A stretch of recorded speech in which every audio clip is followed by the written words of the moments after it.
आज हम लोग नीट 2023 का एक क्वेश्चन देखते हैं। क्वेश्चन हमारे बोर्ड पे है, आप लोग देखिए इसको। Calculate the maximum acceleration of a moving car so that a body lying on the floor of the car remains stationary. The coefficient of static friction between the body and the floor is 0.15. G is 10 metre पर second square.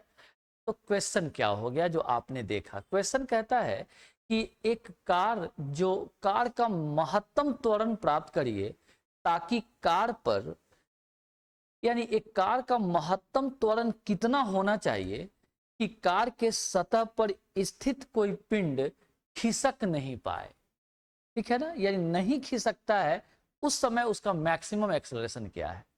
अब यह प्रश्न हुआ किसका, यानी body कहां पर है? एक्सिलरेटेड कार के अंदर है। तो जब कोई भी बॉडी एक्सिलरेटेड फ्रेम में होता है तो वहां पर एक सूडो फोर्स लगता है।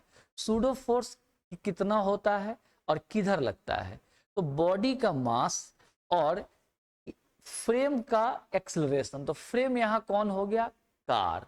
यानी कार का एक्सेलरेशन और बॉडी का मास। अब आप ही बताइए, मेरा मास और आपका एक्सेलरेशन मल्टीप्लाई करें तो क्या ये झूठा बल नहीं हो गया? इसलिए इसको सूडो फोर्स, झूठा बल बोलते हैं। अब ये यानी करना क्या है, इसमें एक एक्स्ट्रा फोर्स लगाना है।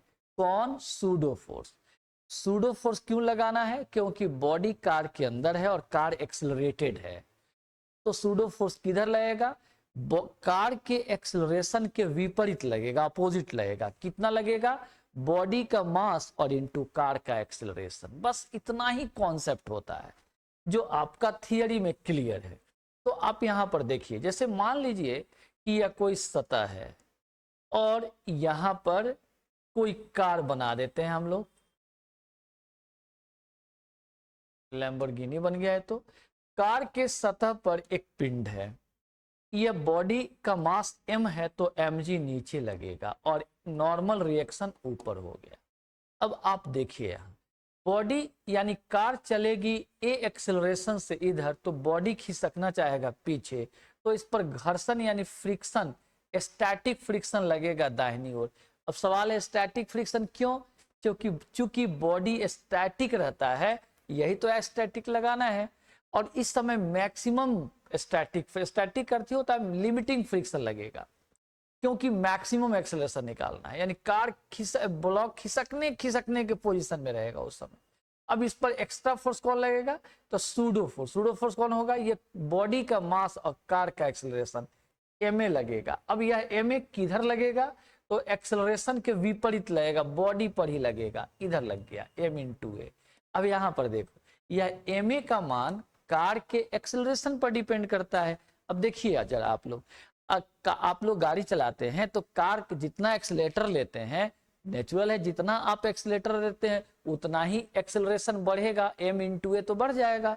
तो नेचुरल है कि इसका मान तो हम अपनी कार के एक्सेलरेटर से कमांड करते हैं। लेकिन यहां पर जो यह एफ है, ये तो म्यू एस इंटू एन है, ये तो मैक्सिमम स्टैटिक कोएफिशिएंट फ्रिक्शन है, और ये नॉर्मल रिएक्शन, ये कांस्टेंट मान है, बदलेगा नहीं, इससे ज्यादा हो नहीं सकता है। इसका अर्थ क्या हो गया कि अगर इसको स्टेशनरी रखना है तो यह ma का मान कैसे रखना होगा? तो ma का मान या तो छोटा होना चाहिए fs से, या फिर ज्यादा से ज्यादा बड़ा होना चाहिए। बड़ा और छोटा का मतलब क्या बनता है?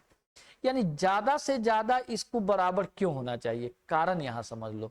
इस कारण जरा आप देखिए, यहां पर कारण क्या है कि इसका मान हमारे ऊपर डिपेंड करता है, और ये मान क्या है? फिक्स वैल्यू है, इससे ज्यादा लगेगा नहीं। अब इसको समझने के लिए थोड़ा हम एग्जांपल लेते हैं। मान लीजिए इसका मान आ गया 10 न्यूटन। अब आप क्या करिएगा? ज्यादा से ज्यादा ma का मान 10 न्यूटन रखिएगा। अब आपके मन में आएगा, या ma का मान 10 न्यूटन से कम रखिएगा।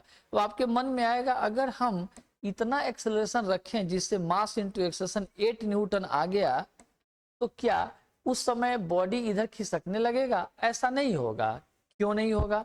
क्योंकि फ्रिक्शन जो होता है वह सेल्फ एडजस्टेबल होता है, यह अपने मैक्सिमम मान के नीचे हर मान पर उपलब्ध होगा। यानी जिस समय ma का मान 8 न्यूटन होगा, उस समय आपका फ्रिक्शन अपने आप 8 न्यूटन का ही हो जाएगा। जिस समय और एक्सेलरेशन कम करके आप 6 न्यूटन का कर लेते हैं एम का मान, उस समय यह घट के 6 न्यूटन हो जाएगा, अपने आप हो जाएगा। ऐसा नहीं कि यह 10 न्यूटन बना रहेगा। अब उल्टा देखिए, आप 6 न्यूटन से बढ़ाकर 8 न्यूटन करिएगा तो ये भी मान बढ़ा लेगा। 8 से जब आप 10 न्यूटन पर लाइएगा तो ये भी 10 न्यूटन पर आ गया। अब आपका तो एक्सेलरेटर वाला मामला है।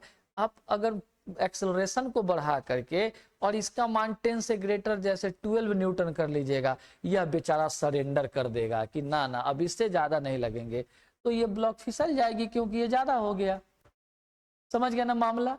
इसीलिए यह रिलेशन दिया जाता है कि इसका मान 10 न्यूटन यानी कोफिशिएंट ऑफ स्टैटिक फ्रिक्शन से कम या ज्यादा से ज्यादा इसके बराबर होना चाहिए। अब मान रखो तो m इंटू रखिए मान, यहाँ एफ एस का मान कितना हो गया, mu s into n implies that, तो m into a is less और इक्वल टू म्यू एस और n का वैल्यू m इंटू जी के बराबर। m तो कैंसिल हो गया, तो आप यहाँ क्या करेंगे, यह म्यू एस इंटू जी आ गया। चूंकि एक्सेलरेशन हमें मैक्सिमम चाहिए तो हम ए मैक्सिमम निकालते हैं, तो क्या होगा, ज्यादा से ज्यादा बराबर that is mu s into g. Mu s का मान 0.15 और इंटू 10 मल्टीप्लाई करोगे, 1 मल्टीप्लाई आप करिएगा तो 1 मीटर पर सेकेंड स्क्वायर का आंसर हमें मिल जाएगा। आप बताइए, ठीक है? तो ऐसे क्वेश्चंस हम लोग आराम से बना सकते हैं। अगर थियरी फिट तो न्यूमेरिकल हिट, ये पक्की बात है। Thank you.